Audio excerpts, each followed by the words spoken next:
Speed. He's got the Hollywood chopper. Dude, we're legit now. Speeding on all cameras. FCD shot, take one. One. Look like some 50-50 rail. You want me looking at the camera or looking at you? Or? I'll go sound. You guys ready to roll? Totally. Let's do it. We're doing it. Okay, I'm gonna tell this one story. Oh, that's a good story. Just a little side story here. And there are some I would not want to.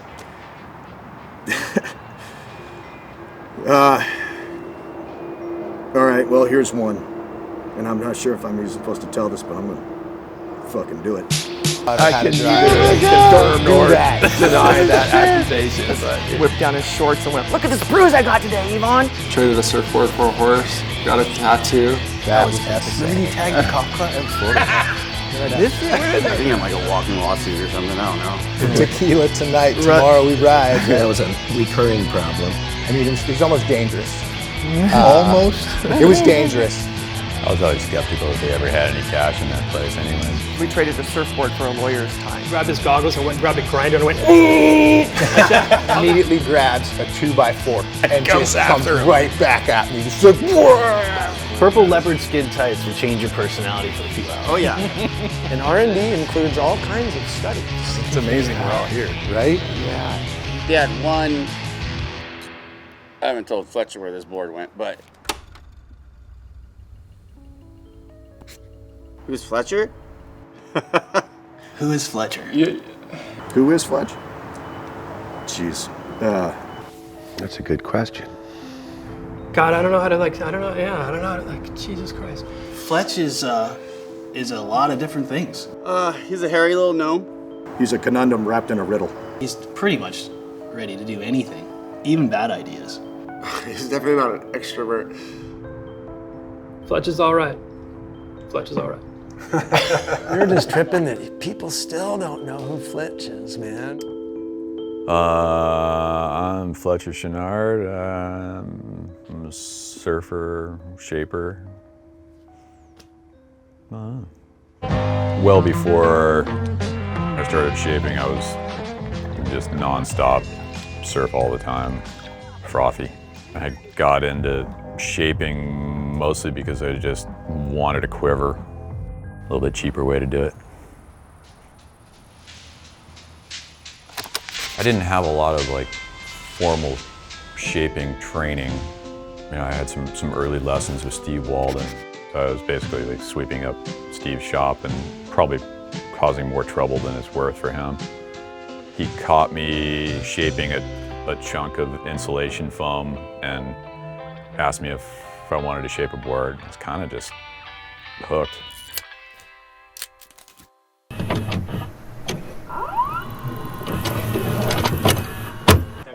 Oh yeah. That was, yeah. So we had to go with Fletch to Dave Parmenter's shaping room. It was a perfect mentor for him with the way that Parmenter approached shaping. And it was that big old gouge that Tom Carroll did at Pipe. And next to it was Richie Collins with webs on doing air. And it just looked ugly. And Parmer had written up there, "This is not surfing. This is surfing." Watching him progress when we were there, you could tell he wanted to be the best at what he was doing. He lived, breathed, and ate surfing and shaping and just understanding every aspect of the wave. The light bulb started going off for my dad, and he had some people working on some foam prototype stuff. We didn't have a Santa Monica store then. We didn't have Cardiff then. We didn't have any of that surf stuff at all. It was all before Patagonia Surf. It was point blanks, off the radar, YC side project. In those beginnings, I remember it was about finding the best foam, trying to make a board that would last longer. Yvonne's desire To make an indestructible surfboard, and that's literally impossible. They're going to break. Do you remember the article in Surfer Surfing? It was we're going to build the unbreakable surfboard. Oh, I think I do remember that. And that everyone was went out and tried to break them. Yeah, pretty much. Yeah, any way they can try to break them, they would do it. We didn't really mean unbreakable. We just meant last long. The way he saw it, the surf industry was pumping out junk, disposable everything. Breakable boards, breakable trunks, You know, it was great for business and making money, but it was basically, you know, image-based nonsense. Like Yvonne often did, it was an idea in his mind, but it was up to others to carry it out. Myself and Kim Stroud and Yvonne were part of this thing called Skunk Works. Right? And it was sort of like their experimental, cutting-edge type department. There was only a couple guys in there. Yeah, we were testing, that was Auntie Kim. She is a badass. I knew nothing about surfboards. And Yvonne doesn't give you a lot of steps. He would tell me, oh, here, I want to test stringers. Take this wood and go get some foam and glass it up with this and break it. And I want results. And then I hired Sam. He was like the smart MIT engineer. Doing all kinds of like scientific lab codey. And he learned how to like build the blank. And then doing the fancy like break 'em machine and super eclectic group of people. Crack, crack, crack. Keep me out of general population. They don't want me talking to anybody. Paddled up the point and slapped everybody in the face. I paddled by. This thing's sliding down my belly button. I don't know what that's gonna sound like, but all kinds of different foams. There's like closed-celled, open-celled. And then how are they gonna sun fade up on the roof of the shack? Like, we had some really far out, crazy materials. Made one out of this like black volcanic glass, bubbled up everywhere, turned into like a death trap.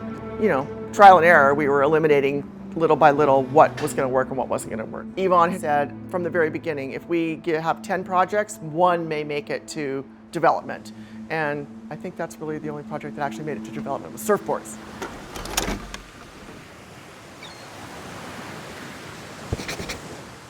Like, first of all, I don't remember at what point, like how did you go from working at GPIW to running point blanks? Yeah, it was, so anytime extra work came up at GPIW that didn't involve folding fleece products, I would take it, right? So one day the manager says, hey, Chris, Yvonne is gonna come over, he wants to talk to you. And I'm instantly thinking like, oh, what did I do, right? I'd already been rousted by the cops a couple times for sleeping in my van out in front of the store, right? And I remember them banging on the door, does your boss know you're doing this? I was like, I think so. He came over to talk to me, and that's when he said, hey, I'm starting this surfboard company, looking for someone to kind of manage it. Would you be interested?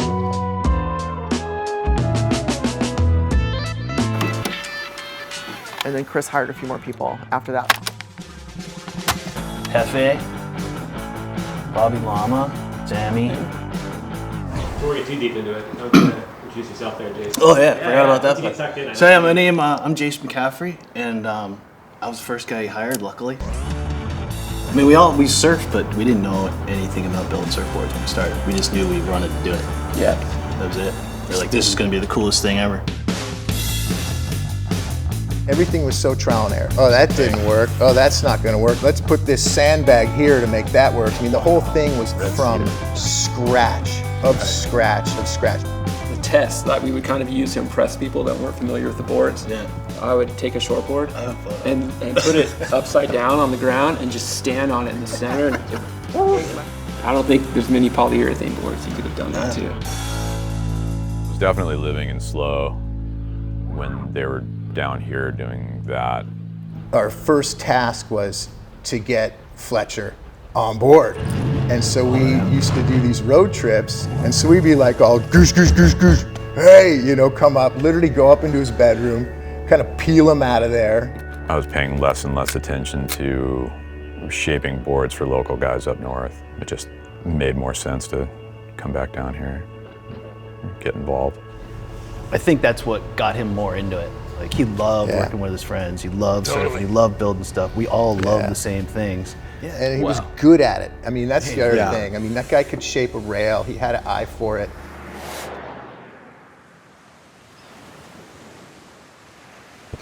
And then when we came back down here, met the rest of the guys, and you couldn't write a better script. The point blanks that was over there, that was straight up as it gets. West side, man, west side. Yeah, tin shed building. The parking lot was dirt. There's bunk beds in the office. Caffrey lived in the shop, all of them lived in the shop, really. So I was a boss. I built this loft in the office and had a futon up on top. He was in the C-suite. Jason was down below, and he didn't quite have a bed, but he did have 3 chairs. He would line some chairs up. He would call it not going to bed, but going to chair. I needed 4, so I had to sleep with my knees bent, but... We had a lot of nighttime visitors. A lot of. Like, we had a hammer. My dad's like, "Where's Maya?" It's like 3 a.m. Gas siphoning was happening, so we were having an adventure. I think today they'd probably say there's a lot of character on the west side. Like, it was gnarly. It was pretty rugged back then. It was fun. We were like basically homeless people that worked for Elon that didn't work for Patagonia, and nobody really knew any of us. The people walking into GPIW must have been terrified. Start smashing on the ground and beating it against the building, and then you look over and there'd be like someone getting out of their Benz going into GPIWs looking at you like, what kind of psychopaths are going on? Who are these guys? There's like Motley Crue's blasting. Why is making surfboards such a high-stress job? To shower, like with soap and stuff, you had to like sneak into Patagonia. Like, it was literally the best time of my life. I had no money, no worries. If you're not going to make money, or decent money, you might as well be able to surf as much as possible, was my theory. So the only way to tell if a swell was coming was surf fast. Yeah. We'd get it literally. Steal them from the office. Right. Surfing came first. If we were kiting and foiling back then, we wouldn't have We would have anything never done. we wouldn't be sitting here right now. We'd be still living in cars, probably. Everything would run as a smooth ship until the swell came up. And then We would shut the shop in like seconds. It was Dubs' We rule. would He's like, shut be the ready. Like a shop. fire department. Alarm goes off, we're like, board in the car. Jason jump in the front seat, I get in shotgun, you got to throw the boards and jump in the back. this place was a ghost town. Yeah, we just worked for Elon. No one really knew what we were up to. Not even him. He's like, I'm gonna go show you what the boys are up to, and then door would be locked, and he's like, I don't even know where they are. But you know, to his credit, sometimes when the surf was good, he would come over and be like, hey, guys. He's like, guys, it's like on is firing. What are you guys doing here? And I think I just same deal. I just remember like, you know, boop. And we'd take off into Baena, and he'd ride in the back with the boys, and we'd, wherever. I just remember thinking like, God damn, dude, it's like double and a half overhead here. And this guy's like 65 and charging it. And pop up after like taking donuts and just start laughing. Yvonne dropped in on me, and I watched him from the back, and I kicked out, and I was like, that was fucking cool.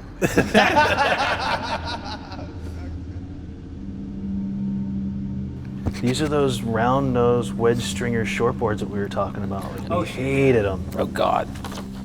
With the safety nose? The nose of the boards are rounded to approximately 50 millimeters to protect the eye.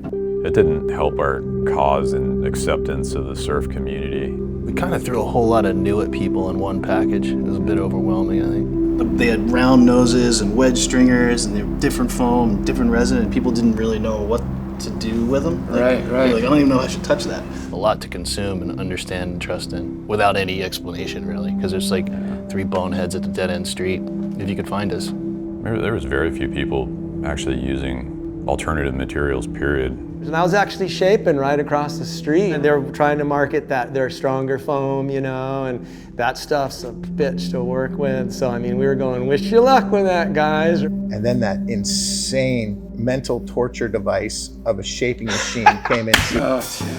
It was the worst. We need to even jig that up. We're using a shaping machine to help reduce time and waste. We duplicate your movement on one side, on the other side, so you could like do 2 drawings at the same time. This allows our shaper to receive a board that is already roughed out. Never. I mean, Not even close. It never worked. This is what a finished blank looks like before we send them to be fine-tuned by the shaper.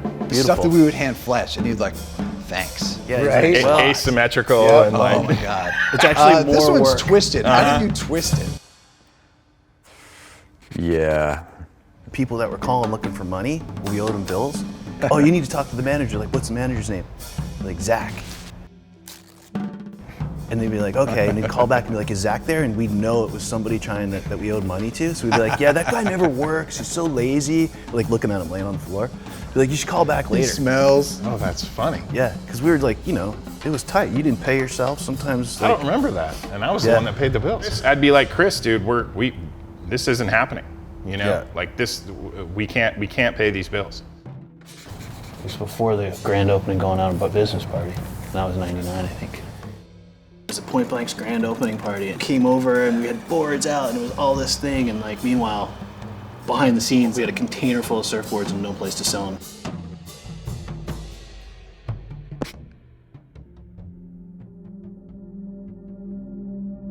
Sam was gone, Rob was gone, you were in Wyoming. So it was really just me, Fletcher, and Chris James. And then he came in one morning and he was just like, you know what, Hefe, I don't think it's gonna work for me anymore. And, you know, gave me like a 3-minute speech. And then he was out. I looked at Fletch and he looked at me and it was just the two of us. Quiet. And we're like, oh, we really need to regroup, sir. We said, all right, what are we gonna do? We need at least one more guy. And so we got to get McCaffrey back. We just got to get McCaffrey back. And you were like, I'm in, let's do it. I waited till October though.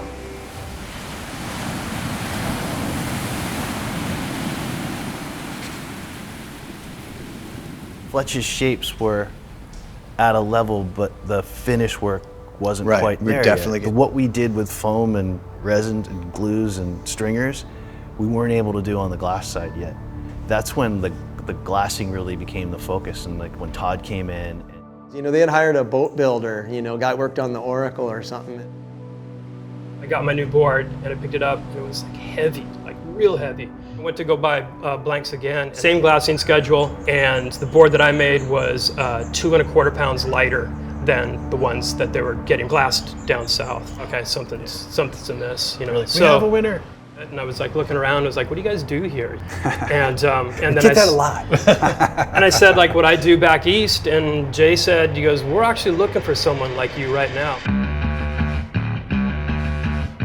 They took that building and made it completely temperature controlled, climate controlled, Yeah, to be it's able to crazy. do epoxy oven. Like, that's the kind of stuff that really put a consistency and a next level to the quality and the finish work. They were trying all kinds of different techniques that were a little outside of the norm. Yeah, you'd walk out with something new, you know, it'd be like carbon fiber stringer. It was like 4.5 pounds. Yep. Like, this might be too light.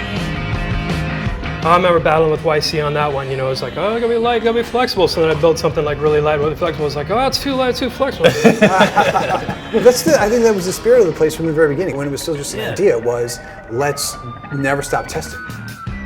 The things that I brought in are being used now, and those are damn good things. Thank you, so- Todd. Nice work, bro. Nice job.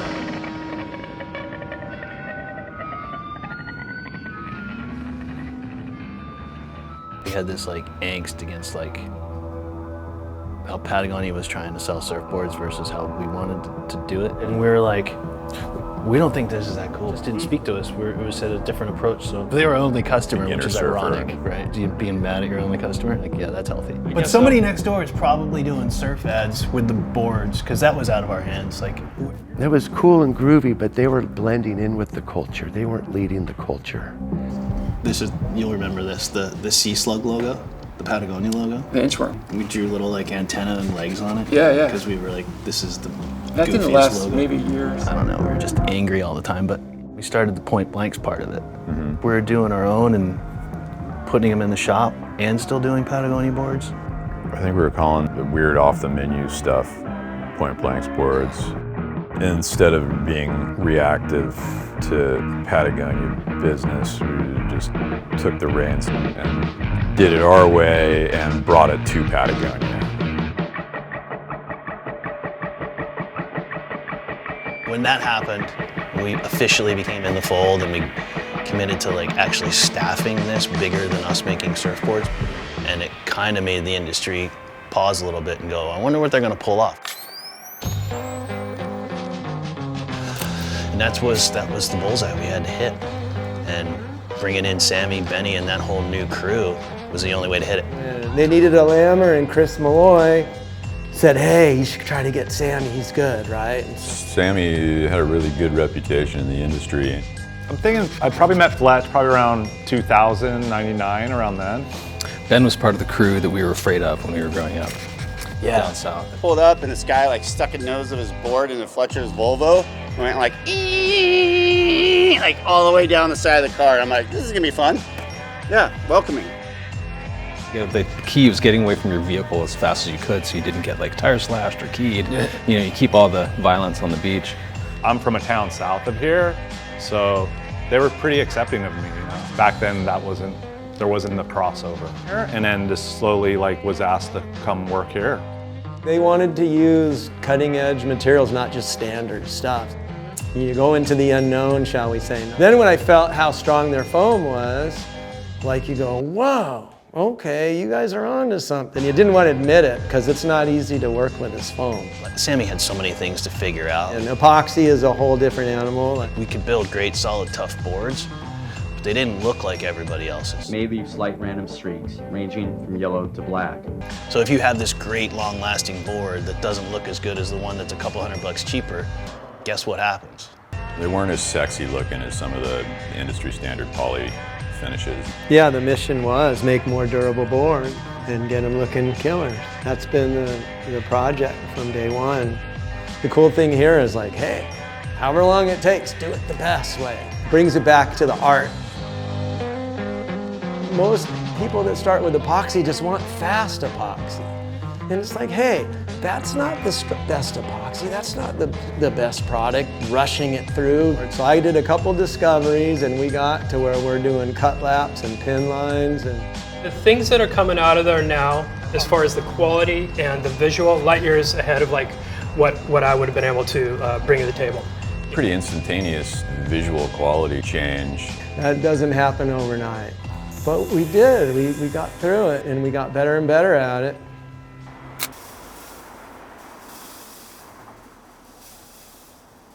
Benny was gluing up every blank by hand, gluing up every stringer by hand, working out all the foam. They were gluing up the bitch and stringers out of recycled hemlock, and I mean, those were just the strongest stringers. I mean, down here we hated routing them, because I mean, that is just the toughest wood.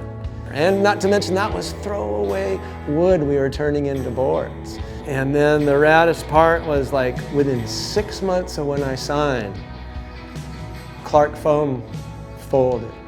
That was a big moment in surfing when that happened. I mean, he Grubby revolutionized surfing back. by making the foam. Right. And then when he went out of business because of rules, that also revolutionized surfing by default. No more polyurethane blanks available. Are you kidding? And I'm in here and we got a whole warehouse full of foam, 2 years worth of foam.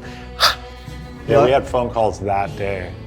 That's when the public started seeing, oh, there are alternative materials, and but it's been around ever since. I don't remember when the FCD thing started. As I recall it, Fletch didn't want his name on the boards. It's like the thing was, he started shaping all these ripping short boards especially, and everybody's asking, who shaped this board? So that's why we switched to FC, at least from my point of view. Which is tough for me because I like to just build stuff and hide. I've never been very good at branding or marketing or anything like that. We made a conscious decision to go from like point blanks Patagonia surfboards to putting it under my name because it'd take responsibility for the finished product. It was a lot different than when we were putting the Patagonia logo on it. There was more pride in it, I think, because we were a team and, you know, like we can't make Fletch look bad. It felt better to be more of a traditional shaper surfboard brand than a division of Patagonia clothing, which just feels sort of corporate. This is the part where we could be us, and we didn't have as many filters because this was FCD. And we felt like if it looked like Patagonia, people would know what the story was. Yeah. And we had a different one.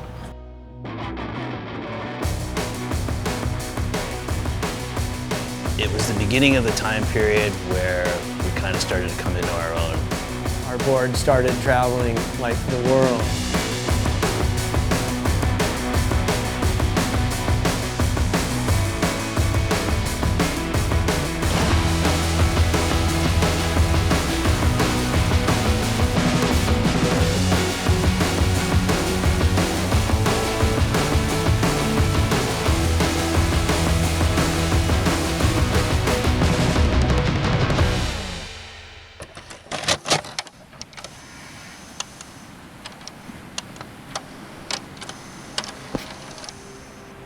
I remember like Bruce Irons or something, he was like, most underground dude ever is Kohl Christensen. I wasn't sponsored. I would work and I would surf. I would work. Dirtbag, traveling surfer. I did some of those drug trials, make some money that way. Whatever it took, right? It took like years before I got a picture in the surf mag with my name actually spelled correctly. I had double page spread. got my mail and it said unidentified. First time they kind of got my name right, it said used car salesman Kohl Richardson. Pipeline. I mean, the stories of him like showing up with duct tape on his elbow because they were arm wrestling all night, and coming out in the tinny and just like tearing the place apart with no leash. Like, I'm probably exaggerating. He probably definitely would have put it that way, but. Fell in love probably like 18 times. Traded a surfboard for a horse. Got a tattoo. I was 18. Ended up catching the best waves that day and winning the $500 and ended up spending all the money at the disco that night. But I did pay. I think I paid the guy back. McCaffrey knew that Fletch loved big waves and wanted to shape big wave boards and really refine that craft. Fletcher would want to go surf like 30 foot. I'm like, yeah, no. Or the waves that I wanted to be surfing, and then the waves that most of my friends wanted to be surfing. I have an almost drowned story from surfing with Fletch. Had to keep up with how Fletch. that happens. You know, I just kept wanting to find bigger and bigger waves. We had all gone to our limit with Fletch and big waves. Like, for me, there was never that size. And he wanted to keep going, so when he met Kohl, it was perfect. I remember just like being stoked at the idea. Kohl's this underground charger, and he's stoked to get him to try some stuff out and get some feedback. And his interest with me was more, well, let's make big wave boards and you test them, and let's see if we can make the best big wave boards in the world. And I'm like, okay, I'm in, let's do it. And I remember the first board he shaped me, it was a 9.6. It was too thin, and it was just didn't look right, you know? That first board evolved into more conversations and more boards, but we still hadn't met yet. But I don't remember the first time I actually met you. I don't know. I do. It was the Mavericks 2010. You drove up with the yellow and red board. Yeah, that Valentine's Day swell. I was pumping. I clearly remember Fletch like helping me get the board ready. He was so pumped on the board. He's like sanding the fins, just quickly making sure there was all tits. I'm like, oh yeah, well, I gotta get a wave now. I think on the surfing side, that was the beginning of something special.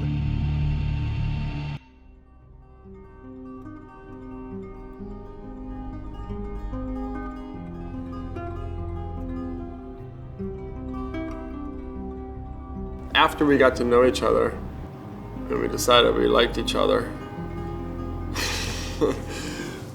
then that's when we schemed the trip to Arica, and we're like, in post-op, it'll be uncrowded, and we can really get into it. So yeah, that trip happened. Well, straight up, I was spooked. So we had no safety plan, no flotation, no jet skis in the channel. Nobody around. And it got big. Surf is about as big as we expected. Like, the second pulse of that swell was big. We were setting off car alarms last night every other set. The peak of that biggest day, you had already gotten blown into the beach, and I was out, I think, by myself. I couldn't even get down the face on most of them. And this huge wave came and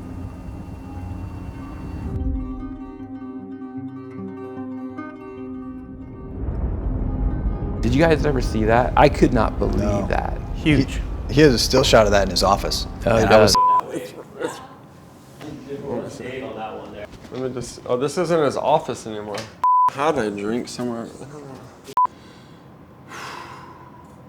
Yeah, so if he would have just got pounded, it might have gone the other way. That was a full-on, like,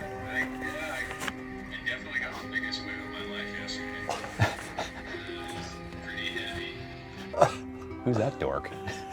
Yeah, it was killer, man. For me, that was a pretty pivotal trip in like our relationship and the development of and progression of the boards. I remember that piece of paper that we kind of sketched out the board designs on, and yeah, right over there. Here you go. What's it written on there?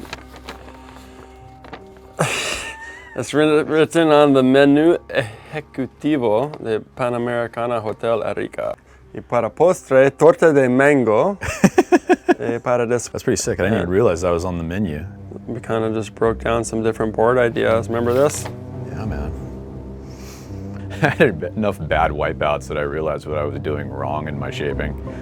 That was kind of the starting point for some of the ideas that have evolved.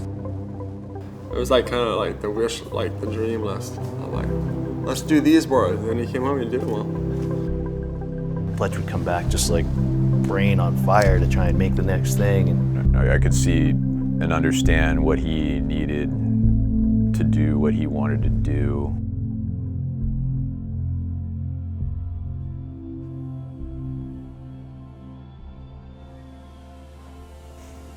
You've done some pretty crazy stuff that I didn't really expect to come out of our boards. Those guys went from just like charging soul surfers to all of a sudden there's media coverage. Not even a week of when the board's done in here, we see it halfway across the world, like on a 50-foot barrel, you know. And I remember walking over to the glass shop and meeting the guys. And the guys go, whoa, I just finned that thing, or I just lammed that. And this guy, Sammy. And you go, look, it's in the barrel. And I'm like, oh my gosh, these guys are awesome. And it's like, it keeps us going. That's what keeps us going, you know. And I saw like how professional they were and how committed to their craft. You know, you grow up shaping and it's all about fun, surfboards are fun. And then all of a sudden these guys go, these guns, this is life or death stuff. So you gotta get every little aspect right.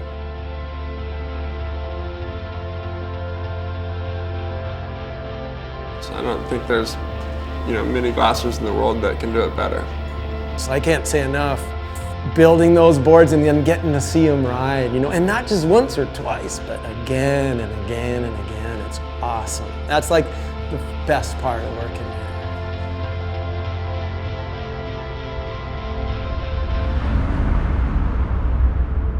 Seeing those boards in some of the biggest paddle ends ever.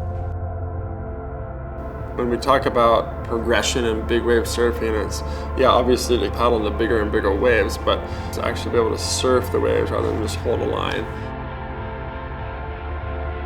We were talking about what's the smallest board you can ride the biggest wave on, and what would that look like? And that board, I really fell in love with, and then I ended up getting this wave that was totally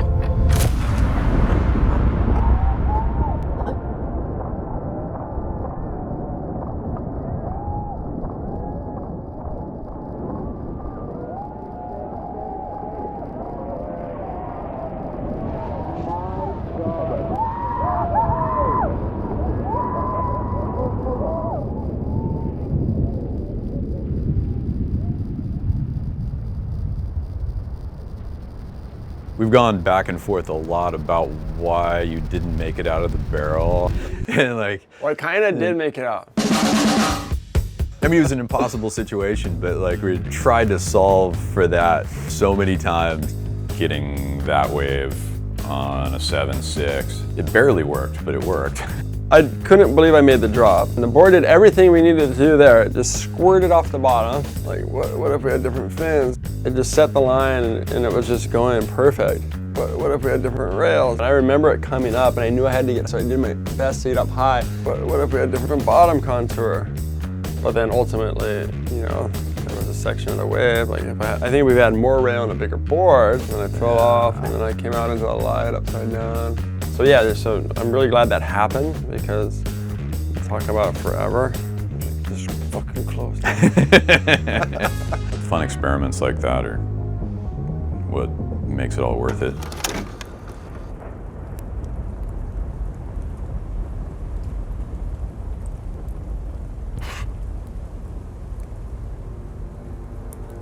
And now he's got these, incredible team riding the boards. Guys like Dan Ross, Leah Brasi, Rio, Ramon Navarros, and the Mekis, the Chilean boys. That's Quentin in the Philippines. Boom. On a knee-high wave. But that's the difference between his surfing and my surfing. And that relationship is special. I mean, you look at all the surfer-shaper relationships around the world in our sport, most of them are, you know, lifelong relationships because it takes that long for you to really become in tune with like your equipment and the translation from the shaper to the equipment. The translation, how do you translate it from us into your brain? Ramon's WhatsApp's broken English, my mumble jumble. Yeah, I don't know. With some people it's harder than others. That board sucks. That board is garbage. What were you thinking? Another one of those weird, unquantifiable things. I think what separates Fletch from a lot of shapers is that he spends a lot of time on his boards. Not just surfing, but kite surfing, foiling. He foils, surfs, what is the new thing? He wing foils, he does all these things. I have so much fun just basically being a kook doing all this other stuff that is 100% surfing. It gives you an alternative design frame of mind to go to, and you can think outside of the box for a while, do something completely different and still be creative. I drive these guys crazy. Yeah. I think our mistakes are actually more exciting than our accomplishments sometimes around here. That's what makes the good ones great. Yeah. You gotta eat shit.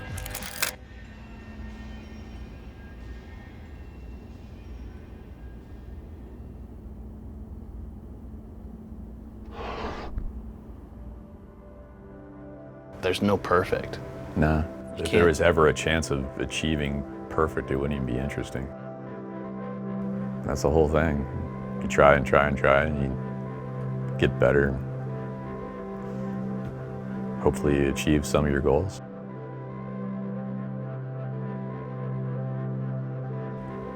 We've gone into some pretty big research projects that have ended up in dead ends. We've tried to find foam replacements forever, and you just end up having a less durable product and it goes in the trash sooner. Our biggest environmental advantage is just making boards that last longer. That's what was so interesting about it. They were actually making magic boards that last long rather than just make magic boards. These guys were about selling you less boards, which is probably not the best business plan, but.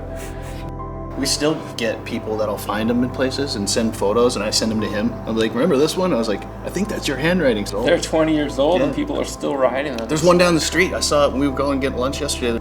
We haven't made that board in 20 years.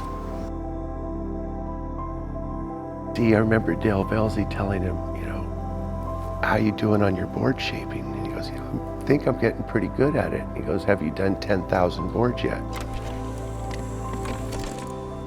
I don't think so. He's like, well, you're not close.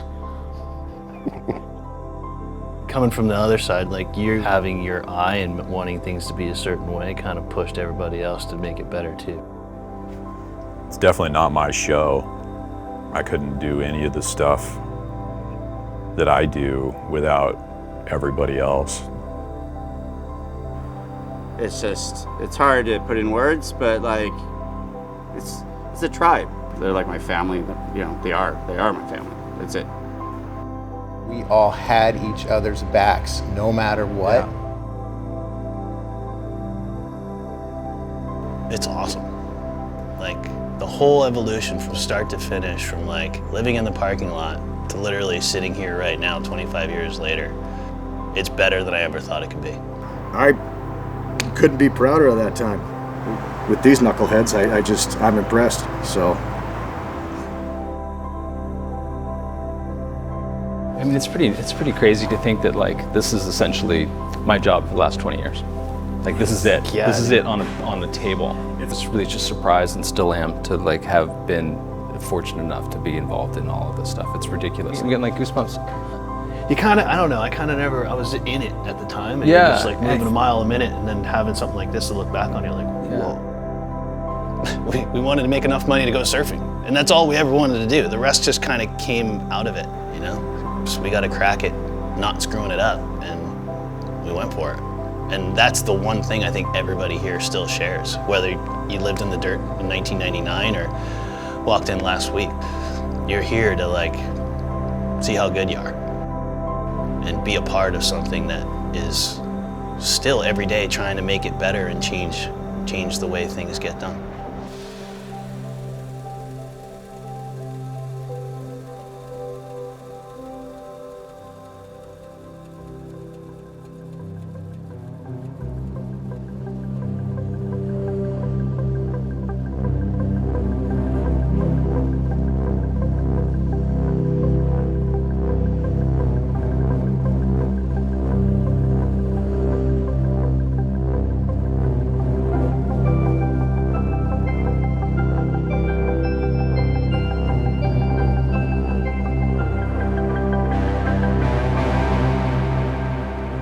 It's a wrap. Aren't you supposed to do it at the end? Call it, Sam. You're in charge now.